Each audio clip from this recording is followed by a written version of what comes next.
and fled towards Africa. Donc, ils avaient peur des Chaldéens qui les avaient attaqués. They were afraid of the Chaldeans who were attacking them.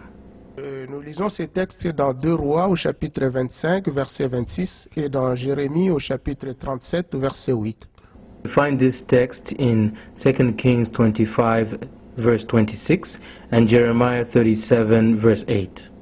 Alors, voilà la campagne de Nebuchadnezzar, roi de Babylone, You can see contre through, Juda. So here is the campaign of King Nebuchadnezzar against Judah.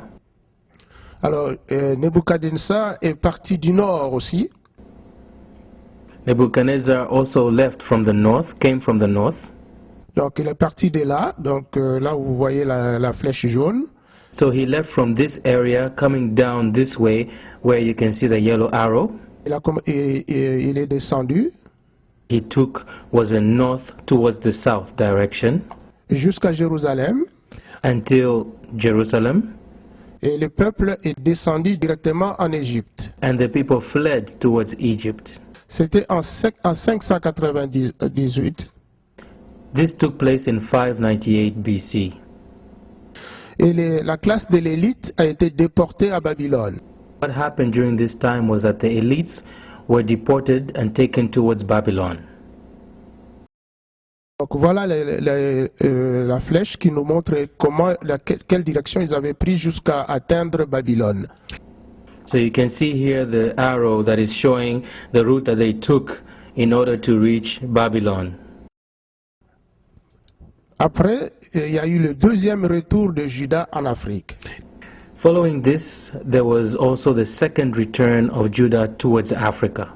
Et la Bible nous dit que, et l'histoire nous rapporte aussi que la classe de l'élite qui était revenue à Jérusalem après la déportation à Babylone fut à nouveau attaquée et rejoignit l'Afrique.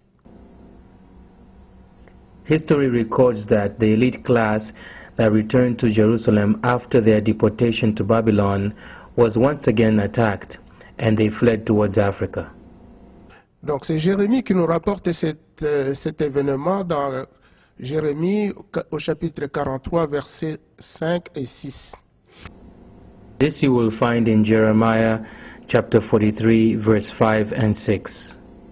Il dit, et Jochanan, fils de Kériach, et tous les chefs de tribus prirent tout le reste de Juda qui, après avoir été dispersés parmi toutes les nations, étaient revenus pour habiter le pays de Juda.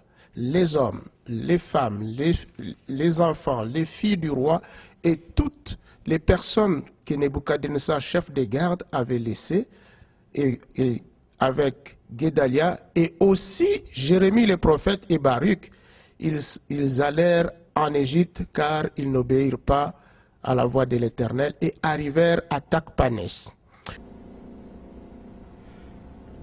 And you will find in Jeremiah 43, verse 5 to 6, it says, But Johanan son of Kerah and the captains of the forces took all the remnant of Judah who had returned to dwell in the land of Judah from all the nations where they had been driven.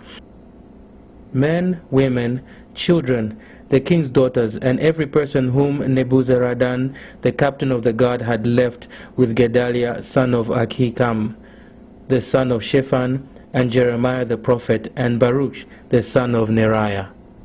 Donc voilà la direction qu'ils avaient prise jusqu'à arriver là où la flèche nous montre, c'est à Takpanès là-bas. Here you can see the route that was taken for them to get to an area in Egypt called Takpanès. Donc Takpanès et Patros, c'est pratiquement c'est au même endroit. So Takpanès and Patros are practically around the same area. Alors l'installation de ces Juifs à Patros était annoncée dans Jérémie au chapitre 44, au verset 1er. So the installation of the Jews, or the establishing of the Jews in Patros, was announced in Jeremiah 44, verse 1.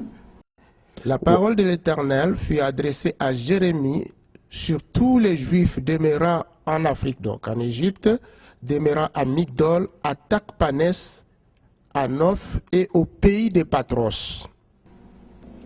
Jeremiah 44 verse 1 says, "The word that came to Jeremiah concerning all the Jews who dwell in the land of Egypt, who dwell at Migdol, at Takpanes, at Noph, and in the country of Patros." Donc Patros qui est cité dans la Bible, c'est cette partie-là, et voilà la carte qui nous montre même le lieu où se trouvait Patros. Patros is a place that was mentioned in the Bible, and this is the map showing you where Patros was situated. Le troisième et dernier retour d'Israël, du royaume de Juda en Afrique. The third and the last return of Judah as a people towards the kingdom of Africa. L'histoire nous rapporte que la révolte des Juifs contre Rome en l'an 66 après Jésus-Christ. History records that the revolt of the Jews against Rome in the year 66 BC poussa les Romains à la destruction du second temple et de la ville sainte en l'an 70. History records the revolt of the Jews against the Romans in the year 66 AD, pushed the Romans to destroy the temple and the holy city in the year 70 AD. Et ce fut la fin du royaume de Juda et de la présence d'Israël en terre sainte. That marked the end of the kingdom of Judah and the presence of Israel in the Holy Land. Dans Actes au chapitre 21 au verset 36, Acts chapter 31 verse 38. vous allez trouver que les Égyptiens allaient aider les Juifs à retourner en Afrique et à passer par les pistes du désert. We will find that the Egyptians went to help the Israelites to help them return to Africa. Alors voilà la partie où il y a eu la grande concentration des Juifs, donc la partie des Takpanes où était déjà le royaume d'Israël et puis est venu le royaume de Juda. Here's the territory where there was already a big presence of Israel, the area of Takpanes, and later where the people of Judah came to settle. Et voilà comment ils se sont étendus de l'est vers l'ouest de l'Afrique. You can see how they came from the north towards the west and the east of Africa. Donc, à un moment donné, toute cette partie, ça s'appelait So-Yuda. So at some point in time, this whole area was called So-Yuda. Donc, So-Yuda qui est devenu le Soudan aujourd'hui. So So-Yuda has now become known as Sudan today. So, c'est le nom de la terre. So is the name of the land. Et Yuda, c'est Juda.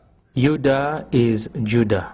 Donc, les deux, ça formait le nom que nous avons maintenant, c'est le Soudan. These two words today are known as Sudan, the name of the country.